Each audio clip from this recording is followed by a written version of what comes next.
The Count of Monte Cristo is one of the best-selling revenge novels of all time. It tells the story of Edmond Dantès, a man who was betrayed by his friends and sent to prison. Prison is a pretty miserable place for Dantès, but one good thing does come out of it. He meets Abbé Faria. Abbé is a prisoner like Dantès and soon becomes his coach and mentor. He teaches him many things about life and success. In today's video, we're going to talk about some of the most important lessons that Abbé Faria can teach us. Welcome back to Coach Stack, your secret weapon for improving yourself through business, investing, and personal growth. Be sure to hit that subscribe button and notification bell so you don't miss out on our next videos. Alright, let's see what this incredible mentor has for us.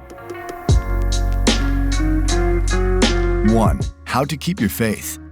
When we first meet Abbé Faria, he's sitting in a cell complaining that his books were taken away from him. By the end of the story, we learn that he gained quite a few useful skills throughout his long imprisonment, including languages that allowed him to read forgotten books. We also learn that he's been busy inventing useful things out of objects found in the prison. These include a working sundial, a ladder, a penknife, even homemade matches. We haven't gotten to his multi-year escape tunnel or his complete history of the Italian monarchy yet. This is a small taste of what Abbé Faria got up to despite his prison cell. It's also a helpful lesson for anyone who feels hopeless. A big part of never losing faith is finding something to work toward. It's being productive, actually moving in a direction, and never allowing the cynic inside to overpower you. When Edmond first enters prison, he still has some life in him, but with time he loses all faith and feels totally defeated and hopeless. When he meets his prison mentor, he learns languages, culture, strategy, math, physics, sword fighting, and so much more. As a result, Dantès is transformed from a confused, purposeless kid into a competent and motivated man. 2. How to make friends quickly. Friendships and partnerships are extremely valuable in life. One of the main reasons that Edmond Dantès succeeded as much as he did was because he learned a few things about personal interaction over the course of his time with his mentor. Abbé Faria gave Dantès the ability to understand the connection between human beings at a deeper level by showing him the power of finding shared interests and maintaining an excellent character. After escaping from prison, Dantès is a totally new person. He is a magnetic, charismatic, powerful character. People are drawn to him and trust him almost instantly.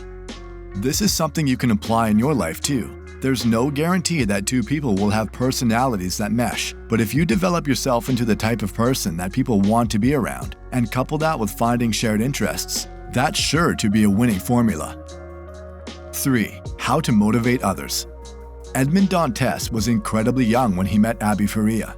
Dantès looked up to Abbé as a source of inspiration, knowledge, and wisdom, and Abbé exceeded his expectations.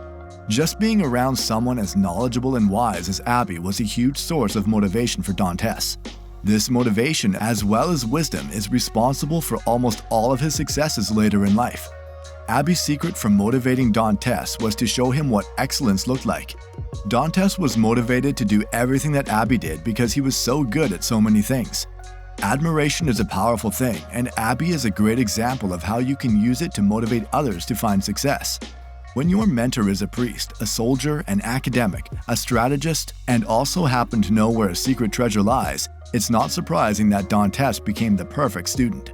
The lesson here is that if you want others to be motivated by your actions, they need to see that A. You care deeply about what you're doing, and B. That you're good at doing whatever it is. It wouldn't have been enough for Abbé Faria to just share his knowledge with Dantès. He needed to show him why knowledge and expertise are important.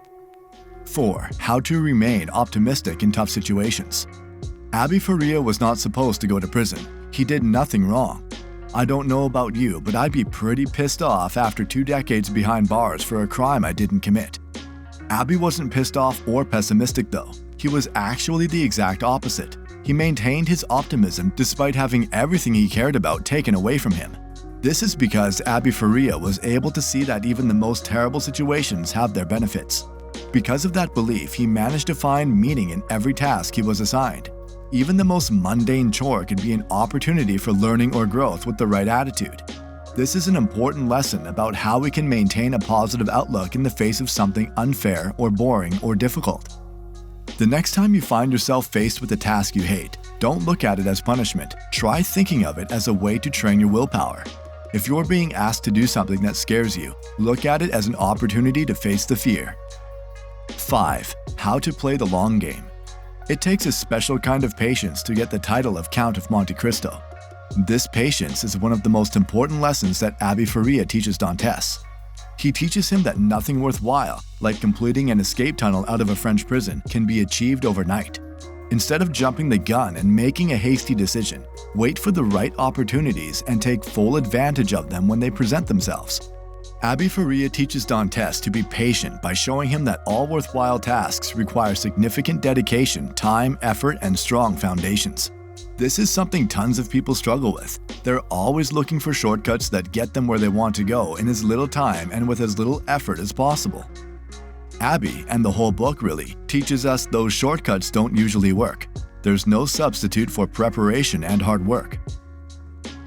6. How to conquer fear.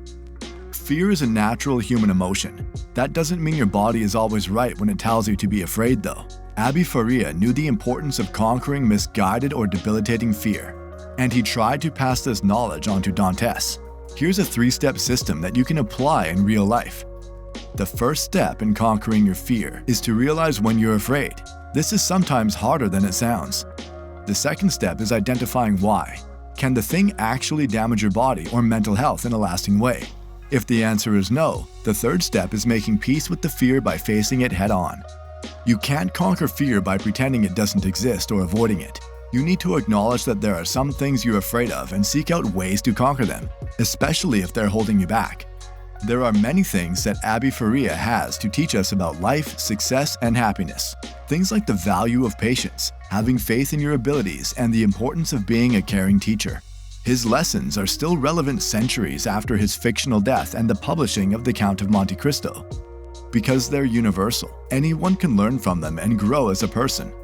If you learned something from Abbé, don't forget to subscribe to the channel so you don't miss out on any future Coach Stack content. See you next time.